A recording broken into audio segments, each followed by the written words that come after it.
One. All right, guys. So before we get into the notes themselves based on the reading, I just want to go over a couple really important principles about how and why Great Britain was really we would call it the epicenter of of the Industrial Revolution. Why was it that the Industrial Revolution started here in Great Britain and then spread to other parts of the globe? So if you look at the map down at the lower left-hand corner of your notes there, and you just fill in those natural resources, you'll notice for a relatively small island, Great Britain had access to a lot of different natural resources: coal, iron, copper, lead, tin, manganese, and zinc. Those things would be integral in the manufacturing and fabrication of those early factories that really allowed for the Industrial Revolution to take hold. But going back to the question that I just introduced, I want to just get you guys thinking and focusing on the fact that there's two basic schools of thought about why Great Britain was the starting point. So on one side, and these notes go along in the lower right-hand corner of your sheet, on the one side, you have a group of people that are Eurocentric. So these people believe that the British, along with most Western European individuals, there was a sense of cultural superiority. There was an environment of science and logic. There was better schools. There was free governments from the 19th century revolutions that we've been learning about. And there was a relatively small population. So there was an incentive to actually build machines and other things that could do a lot of the physical work capacity that other places didn't really have to rely on. That's more of the orthodox view of how and why it started in Great Britain. That's kind of the way it's been taught for a long time. Now, if you look at the notes on the right, there's a new school of thought, and that's called a revisionist school of thought. A revisionist is somebody who looks back at the way something is taught or thought about and tries to reassess, reevaluate how that thing is really taught and thought about. So the revisionists give us a couple of things to consider. So if you look at China's history, it's interesting to see that in terms of culture, they had their own unique and advanced, especially technologically, culture. So think about all the things in the West that we are given credit with for inventing. Um, Things like the printing press.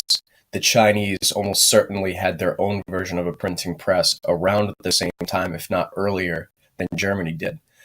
The second point, they argue that Great Britain was not superior, but they were in fact lucky. Thinking back to the map that you just saw, their argument is that Great Britain just kind of hit the jackpot by having all of those things in their soil. If you think about it, any individual nation doesn't really do anything to foster the natural resources they have available to them unless maybe you grow something.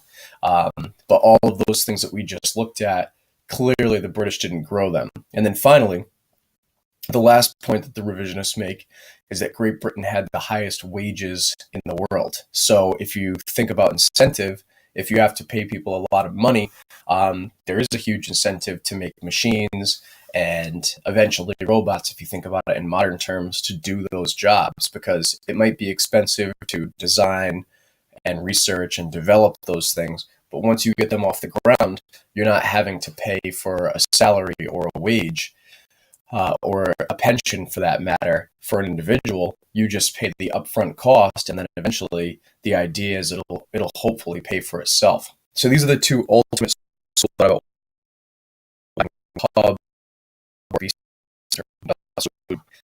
but a couple of things. So look at this map or this image here on the left.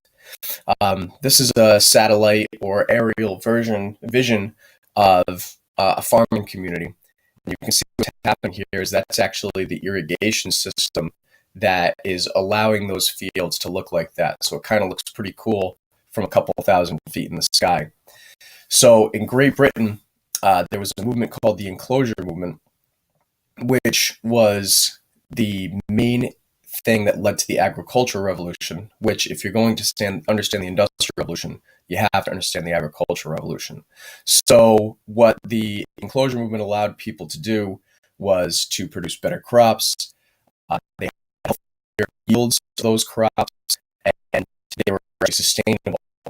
So the image there on the left, one of the things that farmers started to do, and they had been doing it for a long time if they were any good, but one of the things that happened more popularly was the use of crop rotation. And you guys, I'm sure, have learned about that in middle school. The principle is you plant different crops in different parts of your field from year to year, and periodically you will let a field lay fallow, which basically just means you let that field recover. And I believe as a class, we talked about how in India today, they're having a big issue with not crop rotating, and a lot of scientists believe that they're going to have their own version of a Dust Bowl within the next couple of decades because they don't do that.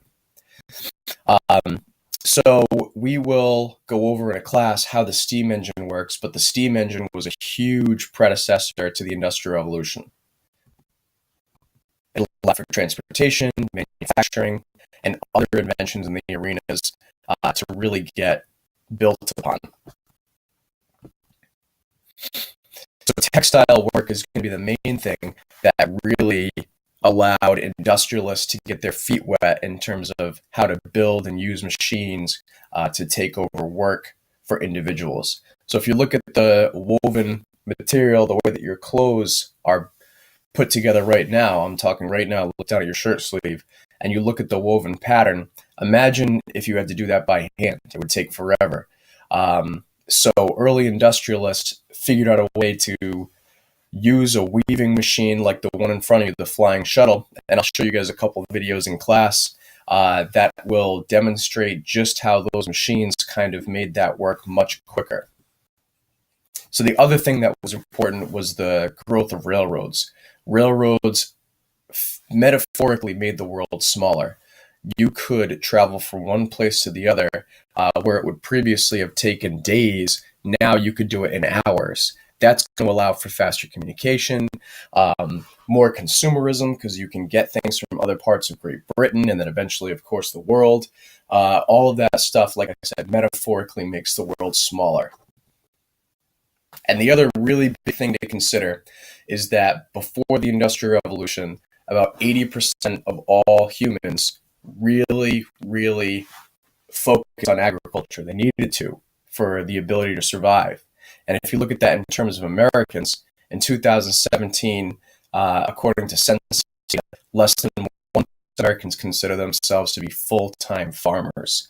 So it's pretty remarkable when you think about that. Just put it in context, less than 1% of the population provides the labor that produces the food that we all need to survive.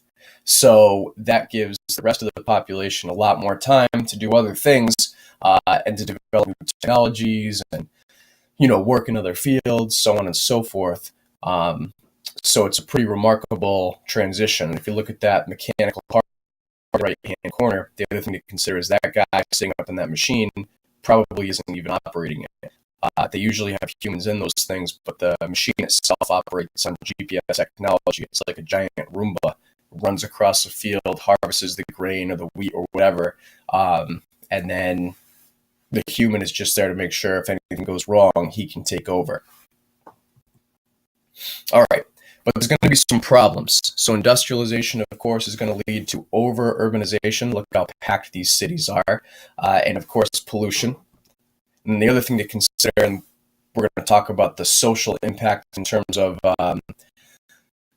social stratification. There's going to be a huge gap between the rich and the poor as a result of industrialization. If you look in that lower right-hand corner, that is actually one of the mansions that some of you guys have probably visited in Newport, Rhode Island. So all of these are issues that we as a class will discuss and go over, and your notes will pick up with the next video, which should be posted right below.